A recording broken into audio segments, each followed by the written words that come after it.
Horror कहानियां थी। वो आ गई। दीपक और माया की बहुत जल्द शादी होने वाली थी। एक रात दीपक माया को फोन करता है। हेलो माया, कैसी हो? तुम्हें देखने का बहुत दिल कर रहा है। प्लीज हवेली आ जाओ ना। दीपक, समय देखो, कितनी रात हो रही है। मैं इस समय तुमसे मिलने कैसे आ सकती हूँ? प्लीज माया, मना मत करो। देखो, अगर तुम मुझसे मिलने नहीं आई तो मैं सोचूंगा कि तुम मुझसे प्यार नहीं करती हो। अच्छा ठीक है, मैं आ रही हूँ। मेरा वेट करना और मुझे हवेली के बाहर मिलना। कुछ ही देर में माया हवेली के बाहर पहुंच जाती है, जहां दीपक पहले से खड़ा उसका इंतजार कर रहा था। माया, अंदर चलो। अभी नहीं दीपक, और वैसे भी बहुत जल्द हम दोनों की शादी होने वाली है, और शादी के बाद तो मुझे हवेली में ही रहना है ना। दोनों बातें करते हैं और फिर माया वहां से चली जाती है। इसी तरह दिन बीतते हैं। एक रात दीपक अपने कमरे में बैठा टीवी देख रहा होता है, तो उसे कमरे के बाहर किसी की परछाई दिखती है। दीपक परछाई का पीछा करता है, पर थोड़ी देर के बाद अचानक वो परछाई कहीं गायब हो जाती है। ये क्या था? क्या सच में यहाँ किसी की परछाई थी या सिर्फ मेरी नजर का धोखा? इसी असमंजस में दीपक वापस अपने कमरे में चला जाता है। कुछ दिन बीतते हैं और फिर एक रात अचानक वही साया उसे एक बार फिर नजर आता है। इस बार जब वो उसका पीछा करता है तो उसे वहां दूर एक लड़की नजर आती है। नहीं, मेरी नजर धोखा नहीं खा सकती। ये वही है, पर वो हवेली में कैसे आ सकती है? और इतने दिनों से वो कहाँ थी? और इतने दिनों बाद अब अचानक से क्यों आई है? मुझे उससे बात करनी होगी। इस तरह से दीपक अब उस लड़की को ढूंढने लगता है, पर वो लड़की उसे कहीं नहीं मिलती। कुछ दिन कोशिश करने के बाद वो इस सबको अपना वहम समझकर भूल जाता है। अब ऐसी ही एक रात दीपक पानी पीने के लिए उठता है, तभी उसे वही लड़की हवेली में घूमती नजर आती है। दीपक उस लड़की का पीछा करता है, लेकिन एक बार फिर वो एक साए की तरह कहीं गायब हो जाती है। अब दीपक बहुत परेशान रहने लगता है।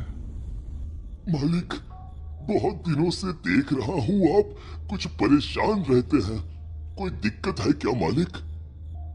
रामू काका, मुझे आपसे एक बहुत जरूरी बात करनी है। अरे हाँ हाँ मालिक, बताइए ना, क्या बात है? रामू काका, मैंने उसे देखा। पिछले कुछ दिनों से वो मुझे बार बार दिख रही है। मैं उससे बात करना चाहता हूँ, पर न जाने वो कैसे पल भर में मेरी आंखों से ओझल हो जाती है। मुझे समझ नहीं आ रहा कि वो अचानक से कहाँ चली गई थी, और अब जब मैं माया से शादी करने जा रहा हूँ वो फिर से मेरी जिंदगी में आ गई। मालिक, आप ये क्या बोल रहे हैं? वो हवेली में आ गई? हाँ रामू काका, मेरी बात पर विश्वास करो, मैं सच बोल रहा हूँ। वो हवेली में ही है, पर हम लोगों की नजरों से छुप कर रहती है, पता नहीं क्यों। दीपक की बात सुनकर रामू काका काफी घबरा जाते हैं और अब आगे बिना कुछ कहे वहां से चले जाते हैं। ऐसा कैसे हो सकता है? वो वापस कैसे आ सकती है? उसे तो नहीं, मुझे यह सारी बात जल्दी माया मालकिन को बतानी होगी। रामू काका तो वहां से चले जाते हैं, लेकिन उसी रात दीपक को दोबारा वही लड़की नजर आती है और इस बार वो उसे कुछ बताना चाहती है, पर दीपक को कुछ समझ में नहीं आ रहा था। रामू काका, देखो देखो, वो आ गई, मेरे सामने खड़ी है और मुझे इशारे कर रही है। वो देखो। दीपक पूरी हवेली में रामू को ढूंढता है, पर रामू काका कहीं नहीं मिलते। अजीब बात है, ये रामू काका अचानक कहाँ चले गए? वैसे तो कभी नहीं चाहते। और इतने में दीपक रामू काका को ढूंढकर वापस आता है। वो लड़की एक बार फिर गायब हो गई होती है और दीपक असमंजस में रह जाता है। दिन बीतते हैं। माया का जन्मदिन आता है। आज दीपक बहुत खुश था। वो माया को सरप्राइज देने उसके घर जाता है। अरे दीपक, ये क्या कर रहे हो तुम? मेरी आंखों पर पट्टी क्यों बांध रहे हो? थोड़ी देर में तुम्हें सब पता चल जाएगा, बस कुछ समय के लिए सब्र रखो। अच्छा ठीक है, पर ये तो बताओ कि हम जा कहाँ रहे हैं? मैंने बोला ना सही समय आने पर तुम्हें सब पता चल जाएगा, इसलिए अब चुपचाप खड़ी रहो। मैंने तुम्हारे लिए एक बहुत बड़ा सरप्राइज प्लान किया है। Wow, surprise! हाँ, इसीलिए अब चुपचाप खड़ी रहो और मुझे तुम्हारी आंखों पर पट्टी बांधने दो। दीपक माया की आंखों पर पट्टी बांधकर उसे अपने साथ अपनी हवेली में ले जाता है, जहां उसने पूरी हवेली को बहुत ही सुंदर सजा रखा था। अब जैसे ही दीपक माया की आंखों की पट्टी खोलता है, वो लड़की उन दोनों के सामने आ जाती है, जिसे देखते ही माया के होश उड़ जाते हैं। संजना, तुम वापस कैसे आ सकती हो? तुम्हें तो क्या माया, और संजना तुम कहाँ चली गई थी? और वापस भी कब आई हो, जब मैं अपनी जिंदगी में आगे बढ़ चुका हूँ, जब मैं माया से शादी करने जा रहा हूँ। अब क्यों आई हो मेरी जिंदगी बर्बाद करने? मैं तो तुम्हारी जिंदगी से कभी गई ही नहीं थी दीपक। क्यों माया? माया, ये सब क्या है? तुम्हारी हिम्मत कैसे हुई मेरे पति पर डोरे डालने की? तुम मेरी ही हवेली में आकर मुझसे ही मेरे पति को दूर करने की बात कर रही हो।